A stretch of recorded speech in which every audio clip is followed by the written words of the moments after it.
النفس بالعلوم لترقى، فترى الكل فهي للكل بيت، إنما النفس كالزجاجة والعلم سراج، وحكمة الله زيت، فهي إن أشرقت فإنك حي، وهي إن أظلمت فإنك ميت. حضرت سيدة والي صاحب الجلالة والعلماء أيها الأمراء، أبنائي وبناتي، طالبات طلبة، قصة التعليم وقصة المدرسة في بلدي قصة طويلة عريقة. كانت للعلم دولة ونهضة وسيادة ووجود وقوة في هذا الغرب الإسلامي الذي كان يصدر العلم إلى المشرق الإسلامي، كما كان أيضا يتبادل مع المشرق الإسلامي. لكن هذا الغرب الإسلامي مدرسة بكل معاني المدرسة. هذا الغرب الإسلامي الكبير العظيم بتاريخه، بحضارته، بعلمه، بتقدمه، بأطبائه، بمهندسيه، بفلكيه، بالباحثين في كل مجال من مجالات المعرفة. هذا الغرب الإسلامي وهذا المغرب كبير في التاريخ، فينبغي أن نعيد لهذا المغرب تلك الشخصية القوية. وما بنيت هذه المصانع العلمية وهذه المراكز إلا لتعيد بناء ذلك المغرب الكبير، المغرب العالي، المغرب المفكر، المغرب المجتهد، المغرب الطموح.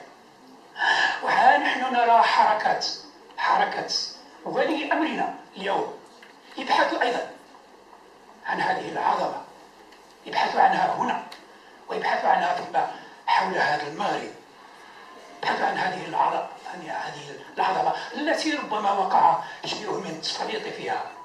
إذا لم تكن هذه المعالم، هذه المصانع، هذه الحصول، إذا لم تكن قادرة على أن تصنع لنا مجدا فلا كانت، لا نحتاج إليها. إذا لم تكن قادرة على أن تصنع لنا رجالا، أن تصنع لنا قادة يقودون الأمة في دروب وفي معارج المجد والتقدم.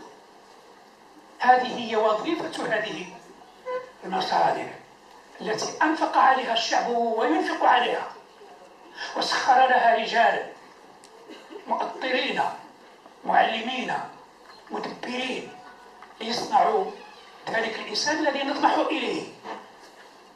ونتمنى أن نرى مرة أخرى في سجل الحاضر وسجل المستقبل، أن نرى أمثال الرواد الكبار الذين عرفناهم في هذا الغرب الإسلامي، الذين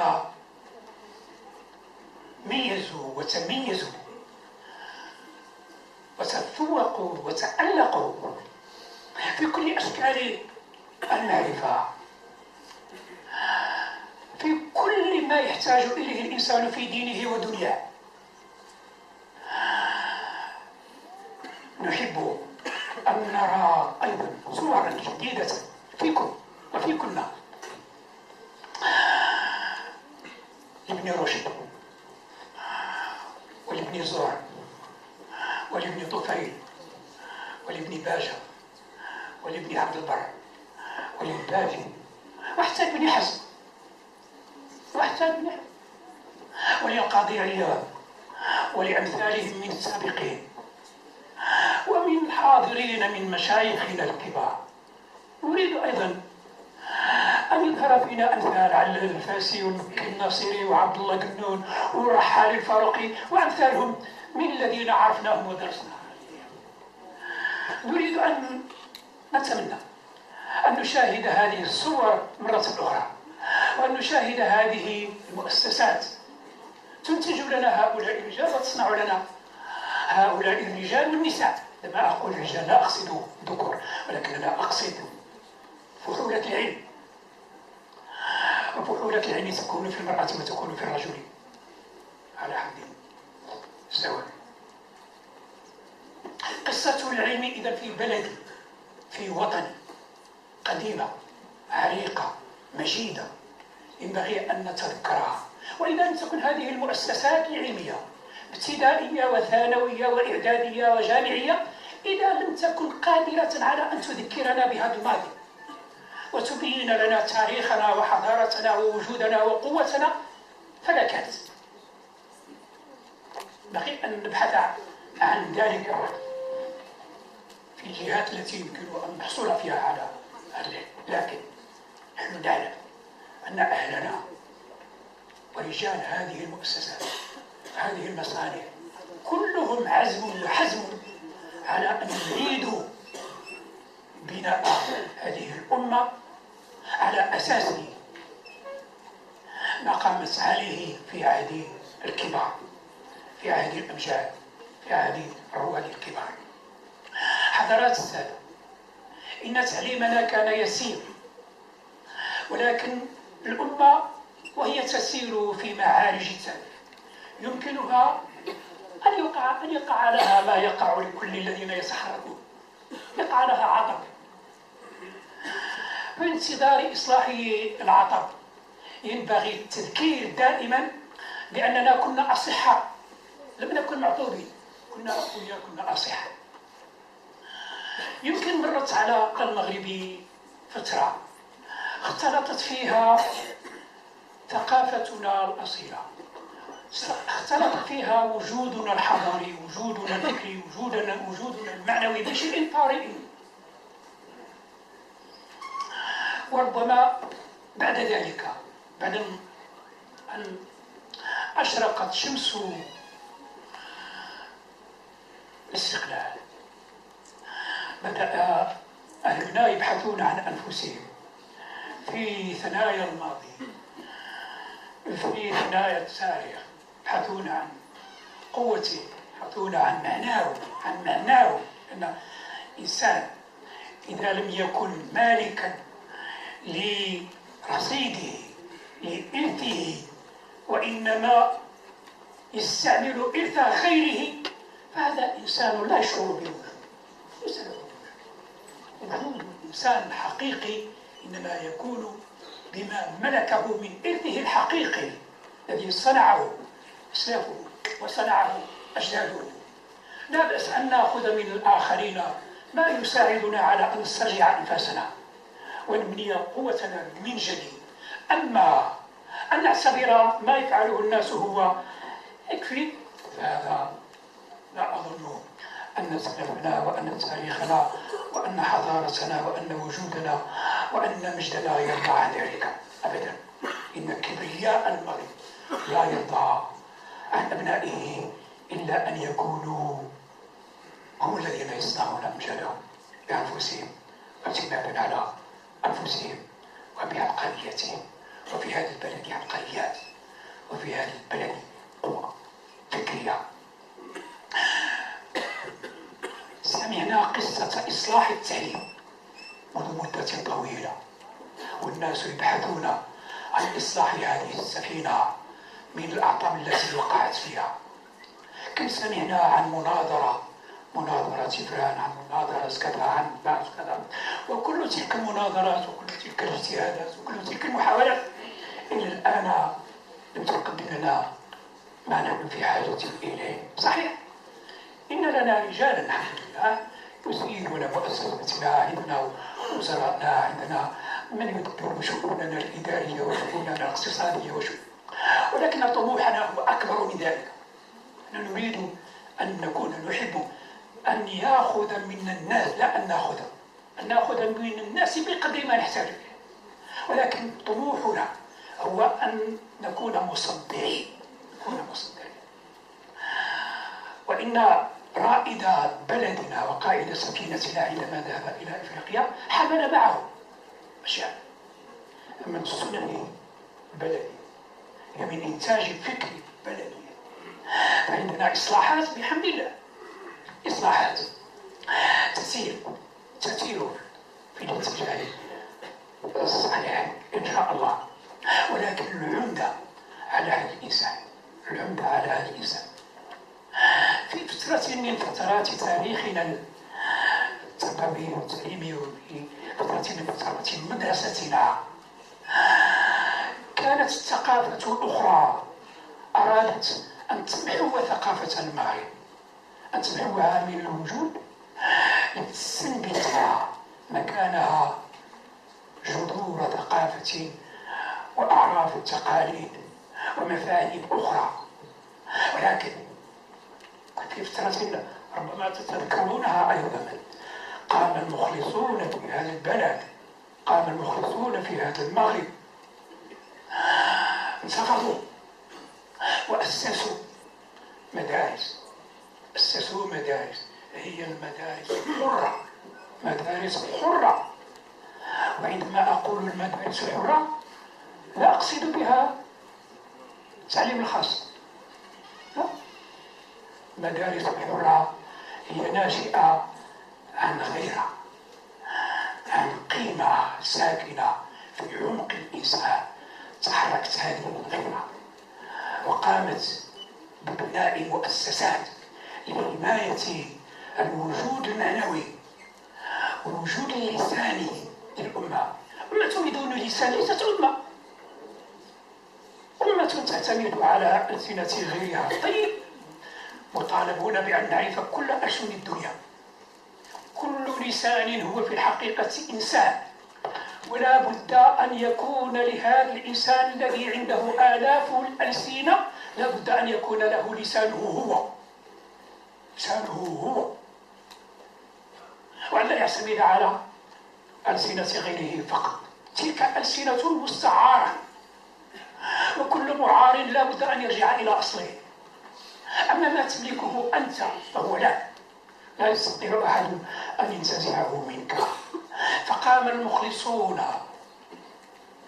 من رجالات هذا البلد الذين يسكنهم هاجس حب بلدهم، حب مجدهم، حب تاريخهم وحضارتهم، فأسسوا مدارس أنفقوا عليها وعلم فيها رجال يخافون الله ويحبون وطنهم ويخارون عليه، فخرجوا من هذه المدارس رجال هم الذين قادوا حركة النضال عن الوجود في هذا البلد. كان التعليم بالمجان في تاريخنا، العلماء كانوا يعلمون بالمجان في المساجد وفي المؤسسات وفي الزوايا، كانوا يعلمون بالمجان لا يأخذون أجرا. ولذلك يقول أبو علي اليوسي في القانون، يقول عندما علم علماء ما وراء النهر، عندما علموا بأن أهل بغداد بدأوا يبنون المدارس للتعليم، قال اجتمع علماء ما وراء النهر ليؤبنوا العلم، ليؤبنوه. لماذا يؤبنوا؟ قالوا لأن العلم عندما كان في الجامع في المسجد وفي الزاوية كان يعلم فيها أهل الله تقاة العلماء الذين لا يتقاضون على علمهم أجرا، فكان الله ينفع بعلمهم. لا طبعا تبدلت عن الأحوال، فقط نذكر ما فعله الذين سبقونا. العلم إنما ينفع الله به عندما يقوم به من يؤمن به ويبلغه بقلبه وروحه ووجدانه للناس، عندئذ يخرج من القلب ليقع في القلب. أما عندما يكون أجيرا مرتزقا يعلم بلسانه لا بقلبه ولا بروحه فقد لا ينتفع به الذين يتعلمون منه. لذلك اجتمع علماء ما وراء النهر ليؤبنوا، كيقول الشيخ اليوسي أو علي اليوسي يقول ليؤبنوا العلم، لأن العلم إذا بدأ أهل المدرسة يؤدون الأجر للمعلم فإن الذي يسبق إلى هذا الأجر ليس الأتقياء الفضلاء الصالحون ولكن المرتزقة هم الذين يتسابقون. ولذلك قال نؤبن.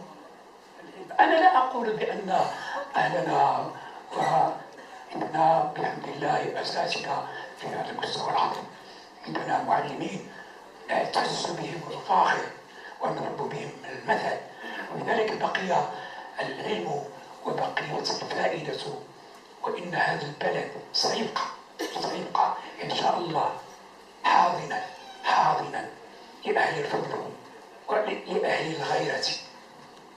الآن نحن بصدد بناء نموذج جديد للمغرب بقيادة ولي أمرنا، وأوراش كثيرة مفتوحة، وأصبحت الدنيا الآن توجه نظرها إلى هذا المغرب بعد اليقظة التي حدثت، وبعد الحركة المولوية في بعض الجهات، وبعد إظهار فائدة النموذج والإصلاح الذي يقوم به المغرب، بدأ الناس ينظرون إلى هذا المغرب ليبحثوا ماذا يوجد في هذا المغرب. الناس الآن يشدون الرحلة إلى المغرب، وأنا واحد من الذين يعيشون بالقرب من بعض المؤسسات العلمية. هناك في الرباط معهد اسمه معهد محمد السادس للأئمة والمرشدات. هذا المعهد في كل يوم يزوره عشرات الوفود من جهات كثيرة في الدنيا، من إفريقيا، من آسيا، من أوروبا، من أمريكا، حتى من الصين ومن اليابان، يزورون هذا المعهد ليشاهدوا ماذا يصنع المغرب في هذا المعهد، كيف يصنع هؤلاء الرجال، سيما وأنهم يشاهدون الاختلالات الموجودة في بعض جهات الأرض، ويرون أن المغرب عنده شيء، عنده حكمة، عنده فكر، عنده اجتهادات في صنع شيء، فيريد الناس أن يأخذوا من هذه التجربة. إذن نحن الآن في معترك الإصلاح الحقيقي، في معمعة الإصلاح الحقيقي، وراء قائد سفينتنا أمير المؤمنين. فعلينا جميعا أن نتعبأ في المغرب كله طولا وعرضا كما تعبأت هذه الجهة لتقوم بتقديم هذه الندوة التي شارك فيها الجميع. نتمنى أن نحقق إن شاء الله صحوة علمية وطنية حضارية تاريخية رائدة يصح أن تكون قدوة ومثلا لغيرها من بقية دنيا الناس. آمين، والحمد لله رب العالمين.